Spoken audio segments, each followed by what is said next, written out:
Market veteran जुड़े हैं, pedigree adviser के फाउंडर दिलीप भट्ट। उनसे बात करते हैं। Dilip ji, good morning.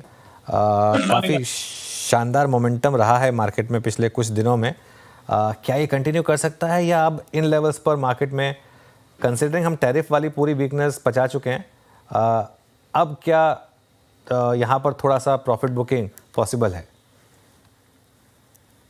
अनुज जी, ये बिल्कुल सही कहा आपने कि मार्केट्स बहुत फर्म रहा है और रिकवरी बहुत अच्छी रही है और मोमेंटम बहुत स्ट्रांग है। और इसमें भी कोई दो राय नहीं है कि एफआईएस का सपोर्ट एक बहुत इंपॉर्टेंट एस्पेक्ट रहा है इसमें।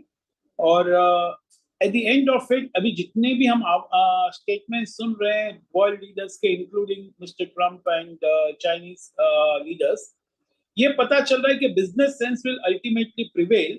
लेकिन ये प्रिवेल होगा शायद एक क्वार्टर लगे, 2 क्वार्टर लगे, वो that's a very difficult call to take. तो यहाँ से लगता है एक बार बाजार में जो मोमेंटम आ गई है, यहाँ पर अगर आप शॉर्ट टर्म ट्रेडिंग करते हैं तो थोड़ा बहुत प्रॉफिट बुक करने जैसा है यहाँ पर, और थोड़ा बहुत कैश लेके बाजू में बैठने जैसा है। मैं यही समझूंगा कि वॉलेटिलिटी विल कंटिन्यू, और जहां तक एफआईएस का सपोर्ट कंटिन्यूस, तो मार्केट में कोई खास गिरावट आएगी ऐसा लगता नहीं है। लेकिन volatility will still be the rule of the day. तो मैं यही समझूंगा कि लॉन्ग टर्म तो ठीक है, लेकिन और 2-3 क्वार्टर शायद मार्केट को will have to go through a lot of volatility, बिल्कुल पॉसिबल है। दिलीप जी, हिंदुस्तान यूनिलीवर, हालांकि आपने नंबर्स अभी देखे नहीं होंगे, लेकिन स्टॉक पर आपका क्या व्यू है इस समय? मैंने अभी यहीं पर देखे नंबर्स, मुझे लगा कि नंबर्स काफी ठीक थे। My own personal view is that amongst the sector, FMCG sector को जरूर ध्यान देना चाहिए, बिकॉज एफएमसीजी सेक्टर में हमने देखा है कि रूरल रिकवरी हो गई है। अभी अर्बन में थोड़ा बहुत जो मंदी चल रही थी वो भी शायद will be made up in the next 1 or 2 quarters. और जहां तक जो इन्फ्लेशन का सवाल है, मुझे लगता है the raw material prices will be in favour of the all this companies. तो खास करके मुझे लगता है ये हिंदुस्तान लीवर, डाबर पे ध्यान देना चाहिए। FMCG sector as such should be one of the sectors which can do very well in the next 12 to 15 months। और उसमें से लीवर्स, नेस्ले, उन सब में जरूर ध्यान देना चाहिए, और एमएनसीज पे खास करके ध्यान देना चाहिए। एफएमसीजी ओवरऑल क्या व्यू होगा? लीवर की तो बात कर ली हमने, ओवरऑल एफएमसीजी पर क्या व्यू होगा? मैं यही समझूंगा अनुज जी के एफएमसीजी में आगे चल के पॉजिटिव होना चाहिए। जैसे कि मैंने 2 कारण बताए। मैंने कहा कि रूरल रिकवरी तो काफी अच्छी हो रही है, और जहां तक अर्बन स्लोडाउन था, that also will be taken care of over the next 2 to 3 quarters as the overall GDP, overall growth picks up. तो मुझे लगता है एफएमसीजी में, और जिस तरह से जो कमोडिटी प्राइसेस भी हैं, हमको लगता है शायद इनके फेवर में रहेंगे। और तो यहाँ पर हम देखेंगे कि शायद आने वाले 2 or 3 क्वार्टर्स में वॉल्यूम ग्रोथ भी आ जाएगा, और उसके साथ साथ उनको प्राइस भी इतना घटाना नहीं पड़ेगा, because the commodity prices being in their favour. तो हम यही देखेंगे कि मार्जिन इंप्रूवमेंट होगा and profit growth also will be good. No doubt all the stocks are very expensive, लेकिन ऑन एन ओवरऑल बेसिस में यही समझूंगा एफएमसीजी सेक्टर में एक इन्वेस्ट करना चाहिए फॉर 12 to 15 मंथ्स। अच्छा दिलीप जी, नमस्कार, वीरेंद्र बोल रहा हूँ। अभी एफएमसीजी पे आपने अपना टेक शेयर किया। पिछले 4 दिन में यही बदला हुआ है, थोड़ा बैंक्स और एनबीएफसीज बैकफुट पे आ गए हैं, एफएमसीजी और फार्मा ने लीड दिया है। फार्मा में आपका टेक क्या है सर? फार्मा में क्या चीज कर रहे हैं आप अभी?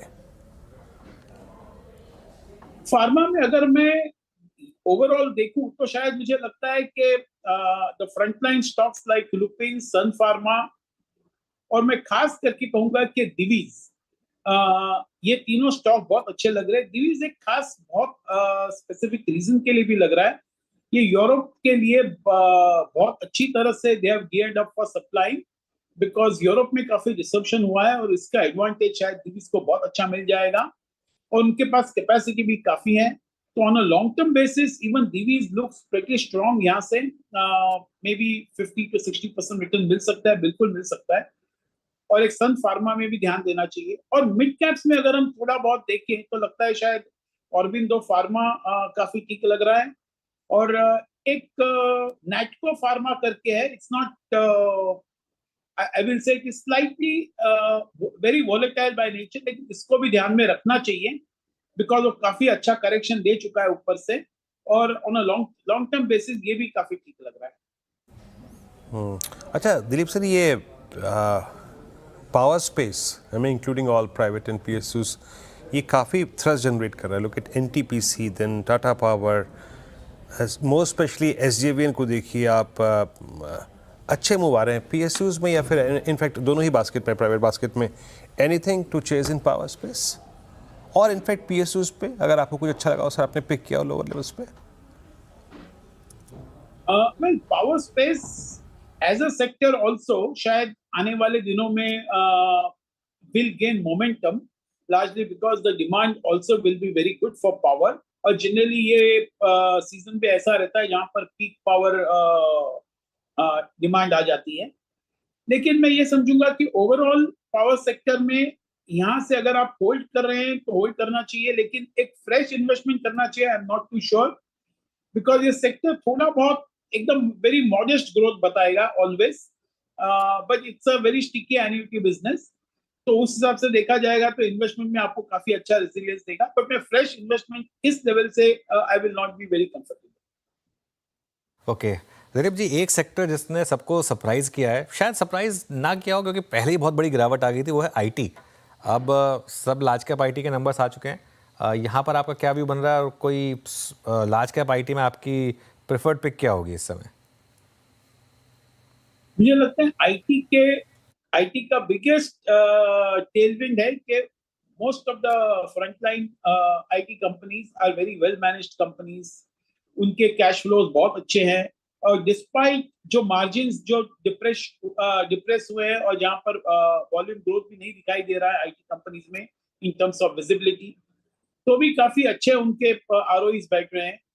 तो ये एक बिगेस्ट टेलविंड होगा, लेकिन मैं यही समझूंगा कि IT will be taken more as a defensive sector rather than as giving something very proactive returns यहाँ से, because overall हम देख रहे हैं कि अभी भी काफी uncertainty है the way the things are panning out.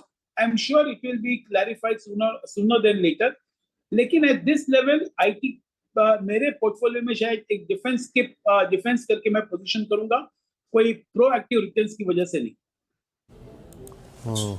अच्छा सर, ऑटो में एमएनएम में फिर रिकवरी है, वही आई मीन टैरिफ शॉक से ये पूरा स्पेस भी काफ़ी नीचे गया था, और साथ ही साथ उससे पहले आई थिंक टेस्ला के आगमन से पहले, लेकिन अब थोड़ा सा एमएनएम में रिकवरी है। Ashok Leyland I think commercial vehicle segment is doing well, थोड़ी रिकवरी यहाँ पर भी है। आपने कुछ ऑटो में पिक किया? मुझे लगता है जितना अनसर्टेनिटी जो ऑटो सेक्टर में है वो अभी भी बरकरार है, वो उसमें कोई काफी क्लैरिटी आई नहीं है, और कैसे कहां पर क्या मूवमेंट आएगा वो थोड़ा जरा अगर हम ओवरऑल सेक्टर्स देखें तो ये ऑटो सेक्टर में शायद अभी भी काफी सारी क्लैरिटी आनी बाकी है। मैं तो ये समझूंगा ये तो रिकवरी रैली है, लेकिन I will not be in a hurry to commit in the auto sector from the current levels also. मैं वेट करूंगा, मे बी क्लैरिटी है उसके बाद और बढ़ जाए तो भी कोई बात नहीं, लेकिन उसके बाद देखेंगे, लेकिन फिलहाल मैं उस पर कमिट नहीं करूँगा। ओके दिलीप जी, बहुत बहुत धन्यवाद आज हमारे साथ जुड़ने के लिए और इन सब टॉपिक्स पर अपनी राय रखने के लिए। मीनवाइल